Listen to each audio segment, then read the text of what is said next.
حضرت عائشہ کہتی ہیں کہ میں نے رسول اللہ صلی اللہ علیہ وسلم کو کسی نفل کی ادائیگی کے لیے، یعنی سنت بھی اصل میں نفل نماز ہے، ایک فرض ہوتی ہے ایک نفل، پھر جو آپ نے زیادہ تاکید سے پڑھی ان کو سنت قرار دے دیتے ہیں اور باقی جو کبھی کبھار پڑھی وہ نفل ہو جاتی. کسی نفل کی ادائیگی کے لیے اتنی جلدی کرتے نہیں دیکھا جتنی جلدی آپ نماز فجر سے پہلے 2 رکعتوں کے لیے کرتے تھے. جلدی پڑھتے نہیں تھے، یعنی اس کی ادائیگی کے لیے آپ فکر کرتے تھے. حضرت عائشہ ہی سے روایت ہے کہ نبی صلی اللہ علیہ وسلم نے طلوع فجر کے وقت 2 رکعت نماز، یعنی فرض کی بات ہے یہاں، آپ نے 2 رکعت نماز پڑھنے کی شان کے بارے میں فرمایا کہ ان کو پڑھنا میرے نزدیک ساری دنیا سے زیادہ محبوب ہے.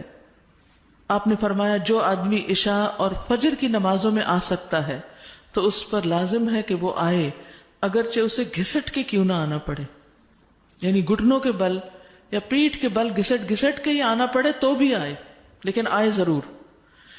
کیوں؟ اس لیے کہ جو شخص فجر کی نماز پڑھتا ہے وہ اللہ کی حفاظت میں آ جاتا ہے. رسول اللہ صلی اللہ علیہ وسلم نے فرمایا جس نے صبح کی نماز پڑھی پس وہ اللہ کے ذمے میں ہے، اللہ کی حفاظت میں ہے، اللہ کے ذمے ہو گیا. پس اللہ تم سے اپنی حفاظت کے بارے میں کسی چیز کا مطالبہ نہ کرے. کیا مطلب ہے اس کا؟ یعنی جو اللہ کے ذمے ہے اس پر کوئی ظلم نہ کرے اور ظلم کر کے اللہ کے سامنے جواب دہ نہ ہو، اس لیے کہ جس سے اللہ پوچھے گا، مطالبہ کرے گا، یقیناً اسے اپنی گرفت میں لے لے گا اور لے کر منہ کے بل جہنم میں پھینک دے گا. اس سے کیا بات پتہ چلتی ہے کہ جو شخص فجر کی نماز کی حفاظت کرتا ہے وہ اللہ کے قریب ہو جاتا ہے، اللہ کی حفاظت میں ہو جاتا ہے. کسی کو حق نہیں کہ اس پر ظلم اور زیادتی کرے.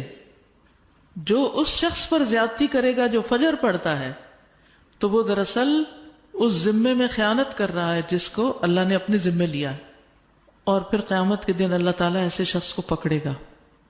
یعنی فجر پڑھنے والے کی عزت اور احترام لازم ہے، کیونکہ صرف مومن ہی اس کی پابندی کرتا ہے. بہت سے لوگوں کے لیے فجر کی نماز بڑی بھاری ہوتی ہے، وہ ایک خاص وقت سے پہلے نہیں اٹھتے. کچھ لوگوں کی اکثر ہی قضا ہو جاتی، وہ چونکہ دیر سے سوتے ہیں تو صبح اٹھ نہیں پاتے، تو ان کی حفاظت اللہ کے ذمے پہ نہیں ہے. تو اس لیے بہت ہی فکر کرنی چاہیے کہ فجر کی نماز قضا نہ ہو، یعنی کوئی باقی کر لیں، نہیں، کیونکہ باقی تو پھر ہم جاگ ہی رہے ہوتے ہیں نا، تو اذان بھی سنائی دے دیتی ہے اور وقت بھی پتہ چل رہا ہوتا ہے اور دوسروں کو بھی ہم دیکھتے ہیں پڑھ رہے ہیں تو پڑھ ہی لیتے ہیں.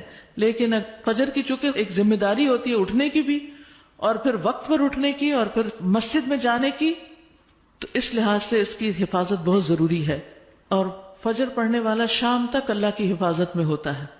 اس میں ایک واقعہ بھی آتا ہے احادیث کی کتابوں میں. اعمش کہتے ہیں کہ سالم بن عبداللہ بن عمر، ابن عمر کے کیا لگے؟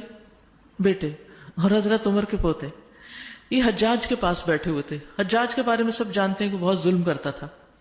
تو حجاج نے ان سے کہا اٹھو اور فلاں آدمی کی گردن مار دو. تو سالم نے تلوار اٹھا لی کیونکہ اس کا حکم تھا مارنے کا، اور اس آدمی کو پکڑا اور محل کے دروازے کی طرف چل پڑا. تو ان کے والد ابن عمر نے ان کو دیکھ لیا جب وہ اس آدمی کو باہر لے کے جا رہے تھے. تو انہوں نے کہا کہ کیا یہ واقعی ایسا کرنے جا رہا ہے؟ انہوں نے 2-3 بار یہ بات دہرائی. پھر باہر لا کر سالم نے اس سے پوچھا کیا تم نے فجر کی نماز پڑھی ہے؟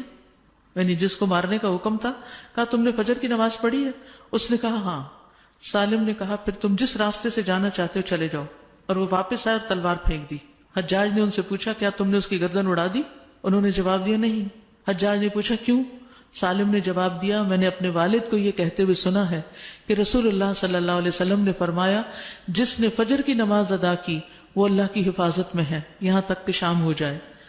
تو ان کے والد نے ان سے کہا کہ سمجھدار رہو، میں نے تمہارا نام اسی لیے سالم رکھا کہ تم سلامت رہو، یعنی اللہ کے ذمے کے اندر خیانت نہ کرو. تو بہرحال اس سے یہ پتہ چلتا ہے کہ انسان سے بڑے بڑے حادثے، بڑی بڑی مصیبتیں ٹل جاتی ہیں جب وہ فجر کی نماز کی حفاظت کرتا ہے. اب تو الحمدللہ ہر شخص کے موبائل پر الارم ہوتا ہے اور موبائل ہر شخص کے سرہانے ہوتا ہے، تو کوئی بھی یہ نہیں کہہ سکتا کہ میں صبح نہیں اٹھ پایا. 1 نہیں 2 3 الارم لگا لیں، 5 منٹ کے وقفے پہ رکھ لیں اس کو، کیونکہ جو شخص یہ 2 نمازیں پڑھے گا، بخاری میں آتا ہے، وہ جنت میں داخل ہوگا. ایک اور روایت میں آتا ہے وہ آدمی ہرگز دوزخ میں نہیں جائے گا جس نے سورج نکلنے سے پہلے اور سورج کے غروب ہونے سے پہلے نماز پڑھی، یعنی فجر اور عصر کی. اور پھر آپ نے فرمایا ان نمازوں میں سستی نہ کرو اگر تم اللہ کا دیدار کرنا چاہتے ہو، اس طرح کہ جیسے تم 14ویں کے چاند کو دیکھتے ہو اور تمہیں کوئی دھکم پیل کا بھی واسطہ نہیں پڑے گا. یعنی جو ان نمازوں کی حفاظت کرتا ہے وہ اللہ کے دیدار کے قابل ہوگا. اور پھر بعض اوقات لوگ رات قیام کرتے رہتے ہیں، آخر حصے میں سو کے فجر قضا کر دیتے ہیں. کیا ہے تہجد کے لیے اٹھے تھے وہ آنکھ نہیں پھر کھلی فجر کے لیے. تو یہ نہیں ہونا چاہیے. عمر رضی اللہ عنہ کہتے ہیں میں صبح کی نماز با جماعت پڑھوں یہ مجھے اس سے زیادہ محبوب ہے کہ میں ساری رات قیام کروں. ساری رات کے نوافل سے زیادہ محبوب ہے کہ فجر کی نماز جماعت کے ساتھ. ہاں منافق پر فجر کی نماز بھاری ہوتی ہے، تو منافقت سے نکلنے کے لیے، نفاق سے نکلنے کے لیے اس نماز کی پابندی ضروری ہے. ابی بن کعب کہتے ہیں ایک روز رسول اللہ صلی اللہ علیہ وسلم نے ہمیں صبح کی نماز پڑھائی. اس کے بعد فرمایا کیا فلاں حاضر ہے؟ لوگوں نے کہا نہیں. آپ نے پوچھا کیا فلاں آیا ہے؟ لوگوں نے کہا نہیں. آپ نے فرمایا بلا شبہ یہ دو نمازیں منافقوں پر سب سے بھاری ہیں، سب نمازوں سے زیادہ بھاری، یعنی فجر اور عشاء. اور اگر تمہیں معلوم ہو کہ ان میں کیا کچھ اجر و ثواب ہے تو تم ان میں ضرور آؤ، خواہ گھٹنوں کے بل ہی کیوں نہ آنا پڑے. تو اس لیے خود بھی اور اپنے گھر والوں کو بھی، اپنے بچوں کو بھی اس کا پابند کریں. سبحانک اللہم و بحمدک اشہد ان لا الہ الا انت استغفرک.